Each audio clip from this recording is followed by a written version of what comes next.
दुखी इस बात से हूं कि कल ही मुझे पता चला कि राजस्थान कोर्ट ने एक अन्याय किया है जैन समाज के साथ।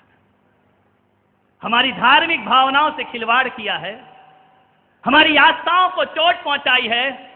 हम अदालत का अपमान नहीं कर सकते हैं, कानून हमें स्वीकार है, लेकिन एक बात समझ नहीं आती है कि जैनों की पवित्र साधना संथारा को आत्महत्या का नाम लगाया जा रहा है, लेबल दिया जा रहा है।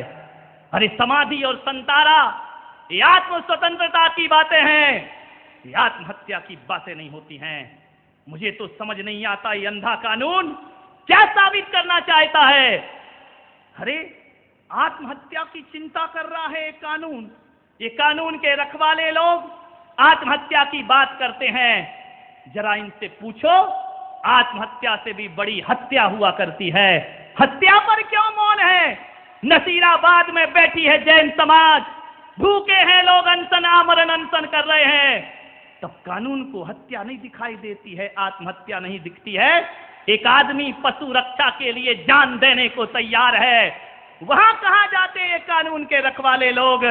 अन्न जल छोड़कर बैठा है गदिया परिवार का एक व्यक्ति कि बूचड़ खाने बंद होना चाहिए, अवैध बूचड़ खाने बंद होना चाहिए। नसीराबाद समाज ये दंत सहन कर रहा है, प्रत्येक प्राणी दुर्गंध से घृणित हो रहा है। सरकार के सिर में जुआ भी नहीं रेंगता है। ध्यान रखिए, हमारी पवित्र साधनाओं को अपराध बताया जाता है, हमारी पवित्र समाधि को आत्महत्या का दर्जा दिया जाता है। आत्महत्या कुंठा से होती है, आत्महत्या तनाव से होती है, ये आत्महत्या नहीं है। अरे समय लगेगा जैनत्व को समझने के लिए। अभी इस देश को 21वीं सदी में अभी महावीर को नहीं समझ पाया ये देश, दुर्भाग्य है हमारा। निखिल जी हैं जिन्होंने याचिका दर्ज की है कि जैनों का संथारा आत्महत्या है, और उन्होंने कहा है संविधान में आस्थाओं के लिए कोई जगह नहीं है। मैं उत्तर देता हूं उसका, यदि संविधान में आस्थाओं के लिए कोई जगह नहीं है तो पशु बलि भी एक धार्मिक आस्था है, इसके लिए संविधान में जगह कहां से बन गई है? मैं आपसे पूछना चाहता हूं। पशुओं को मारना, हजारों पशुओं का वध कर देना, यह न्याय संगत है। और कोई स्वेच्छा से धार्मिक मरण करता है तो इस देश में अपराध हो जाया करता है। नहीं, हम सुप्रीम कोर्ट तक अपनी हार नहीं मानेंगे। ध्यान रखिए, ये जैनों का मौलिक अधिकार है। हमारे भी कुछ कानून हैं, हमारे भी कुछ आस्थाएं हैं। इस तरह से हम हार मानने वाले नहीं। कैसे किसी की आस्थाओं को लूटा जा सकता है? धार्मिक स्वतंत्रता का संविधान में पूरा हक है। हमने किसी को जबरदस्ती संथारा नहीं कराया, हमने जबरदस्ती किसी की समाधि नहीं कराई है। हम लोग जबरदस्ती कुछ नहीं। अरे तुम क्या अहिंसा की बात हमें पढ़ाओगे?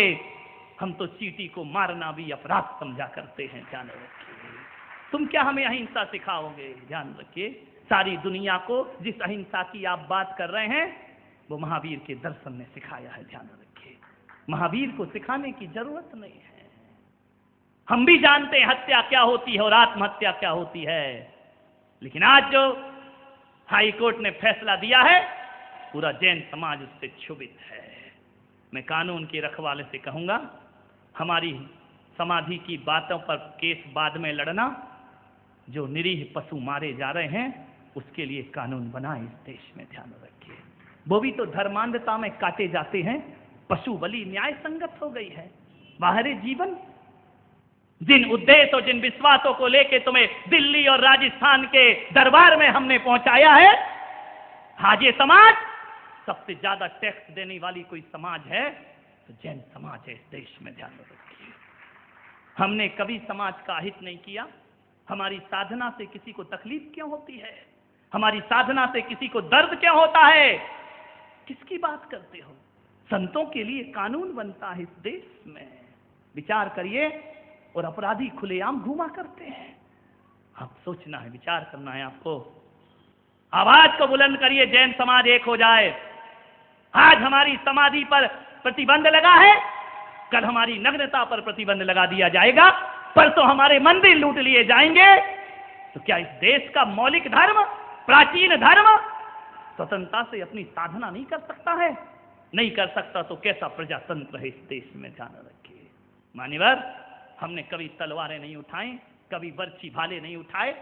हमारी समाधि ने किसी के घर नहीं उजाड़े हैं, हमारी समाधि ने किसी के अधिकारों को नहीं छीना है। हमारी समाधि, विचार करिए, बोले इच्छा मृत्यु है ये, तो जैनों के साथ ये अन्याय क्यों हो रहा है? जब इस देश में भीष्म पितामह इच्छा मृत्यु का वरदान लेके आदर्श बन सकते हैं, तो जैन मुनि समाधि करके आदर्श क्यों नहीं बन सकता है? भीष्म पितामह ने इच्छा मृत्यु का वरदान मांगा था और आज वो इतिहास में आदर्श माने जाते हैं।